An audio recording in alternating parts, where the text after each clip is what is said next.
Eu sou Mário Persona e essas são as respostas que eu dei aos que me perguntaram sobre a Bíblia.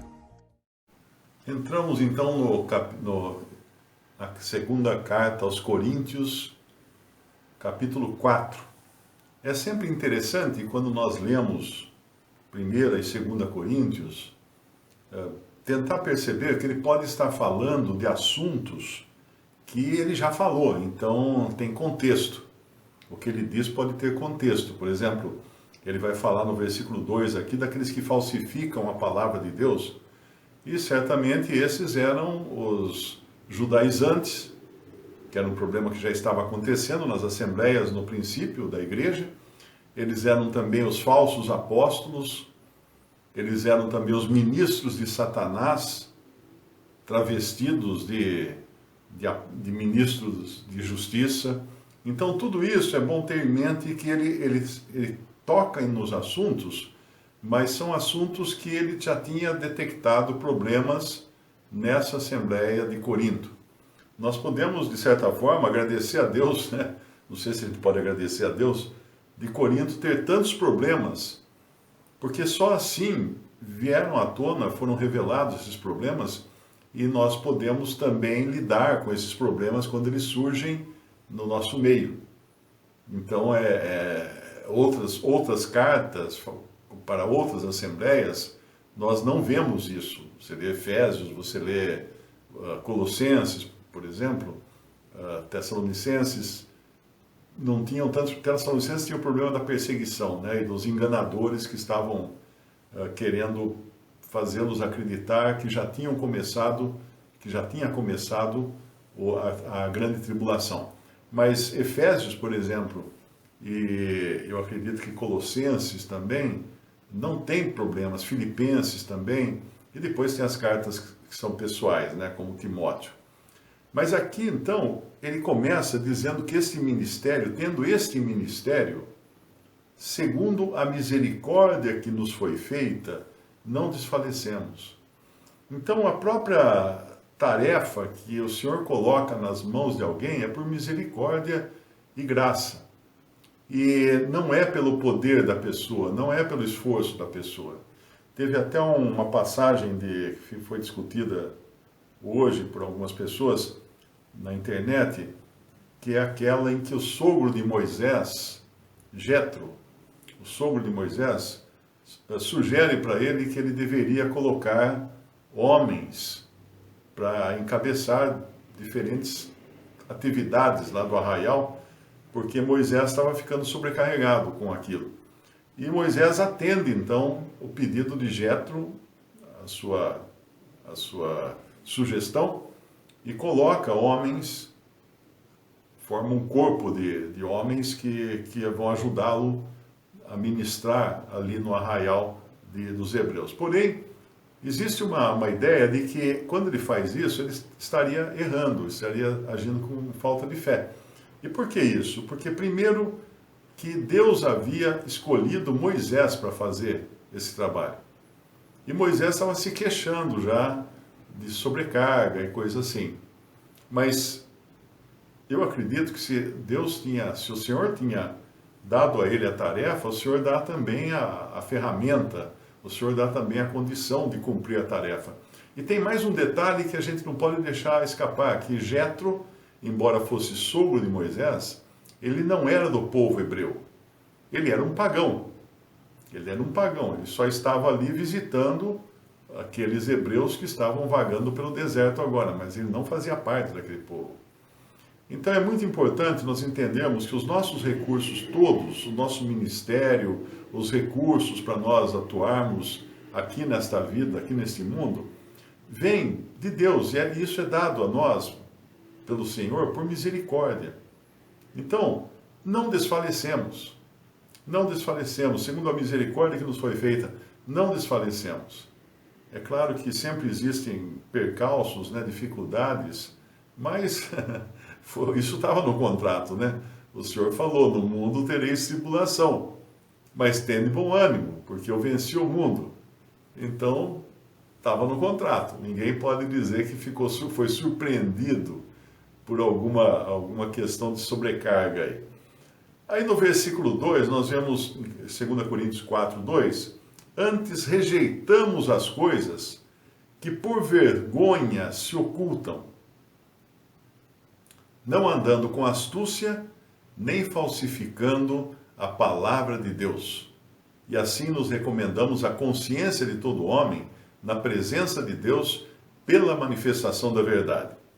Repare que nesses primeiros seis ou sete versículos, né, principalmente os 6 versículos, os primeiros 6 versículos, nós vamos ler da responsabilidade que cada servo do Senhor tem de levar o Evangelho de uma maneira que seja entendida pelas pessoas, que seja compreendida pelas pessoas.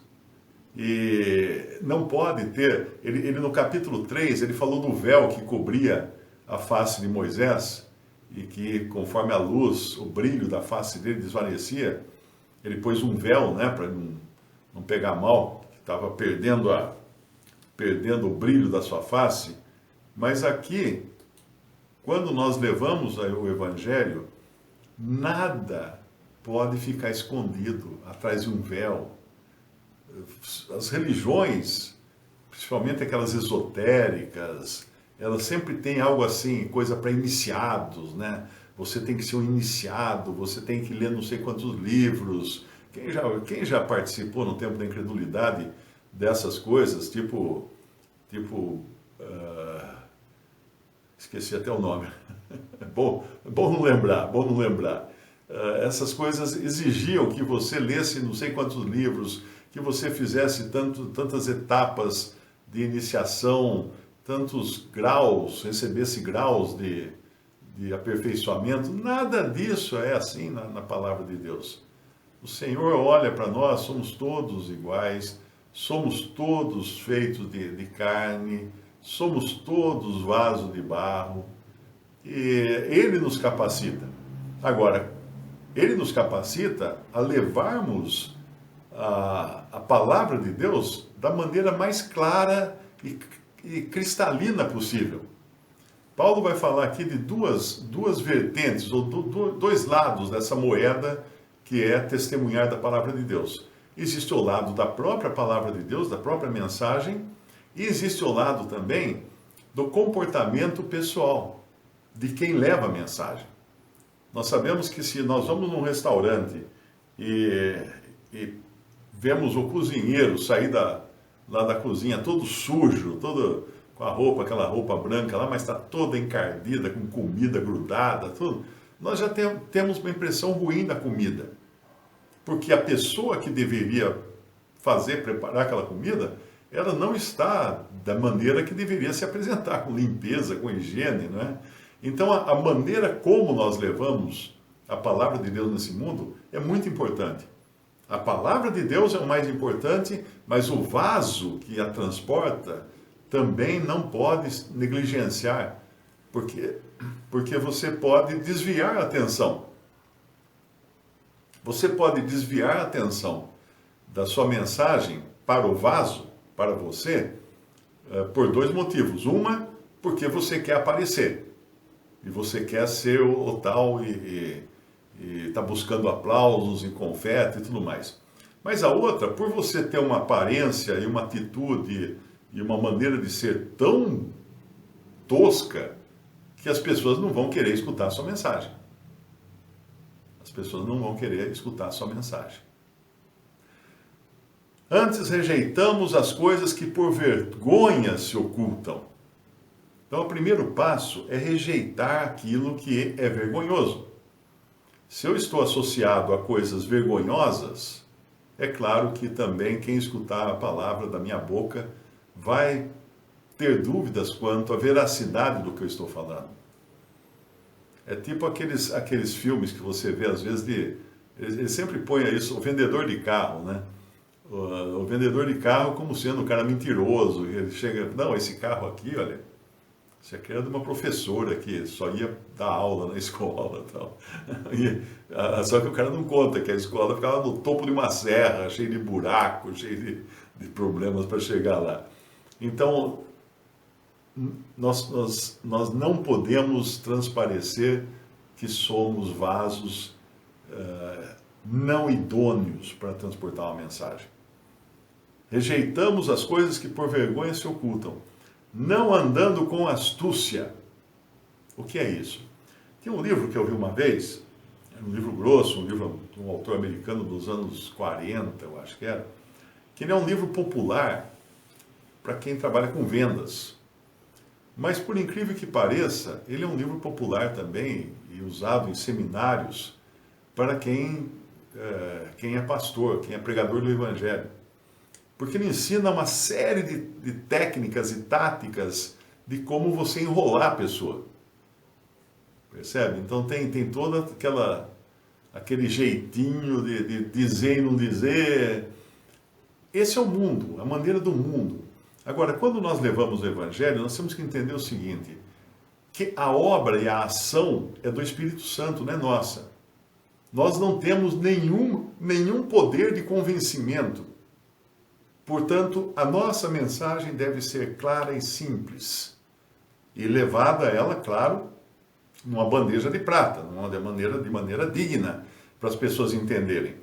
Então, não andando com astúcia, não querendo enganar o nosso ouvinte, nem falsificando a palavra de Deus. O que é falsificar a palavra de Deus? Os judaizantes fazem isso. Eles pegam, de repente, ao invés de falar do Evangelho da Graça, eles vão colocar uma lista de tarefas para você fazer, para você ser salvo. Isso é falsificar a palavra de Deus. Isso é falsificar. Outras coisas também é tirar coisas do contexto para você não mostrar toda a verdade. Hoje alguém me perguntou, o Senhor Jesus só voltará depois que o Evangelho for pregado a todas as nações, em todo o mundo?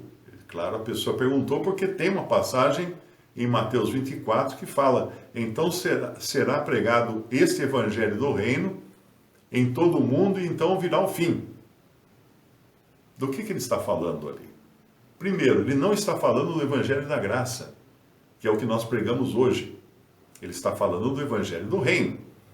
E o que é o Evangelho do Reino? O Evangelho do Reino é aquele que João Batista pregava, que o Senhor Jesus pregava no começo, até ele revelar o Evangelho da Graça, que depois era o que foi pregado pelos apóstolos ao longo de Atos e também de todas as cartas. O Evangelho do Reino é aquele que diz assim, arrependei-vos porque é chegado o reino de Deus, ou o reino dos céus, depende se você está lendo em Mateus ou está lendo nos outros evangelhos. Arrependei-vos, essa era a primeira condição. Mas por que essa era a primeira condição? Era a mesma condição do batismo de João Batista. Arrependei-vos e sede batizados. João Batista pregava isso. Arrepender de quê? Arrepender porque eles eram judeus que haviam abandonado os oráculos de Deus. Então eles tinham responsabilidade de se arrepender. Ali não estava falando de pecados comuns, de coisas básicas, né, da vida de uma pessoa. Estava falando da rejeição que eles tinham contra Deus e os oráculos que eles receberam para guardar e, no entanto, não guardaram. Tinham se apartado de Deus. Arrependei-vos. E a mesma mensagem fala, arrependei-vos, porque o reino de Deus está próximo. Tem umas versões que dizem, arrependei-vos, porque o reino de Deus é chegado. Outras passagens têm versões que falam, o reino de Deus está dentro de vós. Se você tem uma Bíblia que tem uma passagem que fala que o reino de Deus está dentro de vós, risque, porque a tradução correta ali é o reino de Deus está entre vós. Por que isso? Porque naquele momento, o reino de Deus era representado pelo próprio rei que estava na terra. E ele estava entre eles. Não se pode dizer que o reino de Deus está dentro de vós, porque o próprio Senhor Jesus falou que de dentro de nós só sai coisa porcaria, só sai porcaria, não sai nada de bom. Eu vou buscar o reino de Deus dentro de mim, eu estou roubado, não vou encontrar nada que preste. Então é importante entender que aquele momento o reino de Deus era pregado porque o rei estava ali. Mas no momento em que o rei foi rejeitado, o reino, o evangelho do reino, que é esse evangelho do reino que será pregado em todo o mundo, então virá o fim, o evangelho do reino parou de ser pregado. Vai voltar a ser pregado depois que a igreja for embora da terra, porque vai ser pregado aí em todas as nações. E então virá o fim, não exatamente o fim do mundo, o fim daquele período ali, da grande tribulação, quando os judeus vão pregar o evangelho do reino. Mas aí não termina, não acaba o mundo ali, né? Ali o Senhor daí vem para julgar as nações e dar a entrada, inaugurar o seu reino na terra, restaurar a terra, inaugurar o seu reino de 1000 anos na terra. Mas é um reino de 1000 anos para pessoas não transformadas, para pessoas não ressuscitadas, para pessoas na sua condição normal que foram apenas resgatadas, vamos chamar assim, salvadas do incêndio da grande tribulação. Tem, acho que é um termo até de seguradora, né? Salvados do incêndio, alguma coisa assim, que é quando se recupera alguma coisa de um incêndio, de uma catástrofe, de alguma coisa assim. Visite o canal Respondidas no YouTube. Também respondi.com.br e 3minutos.net. Baixe os livros e o aplicativo.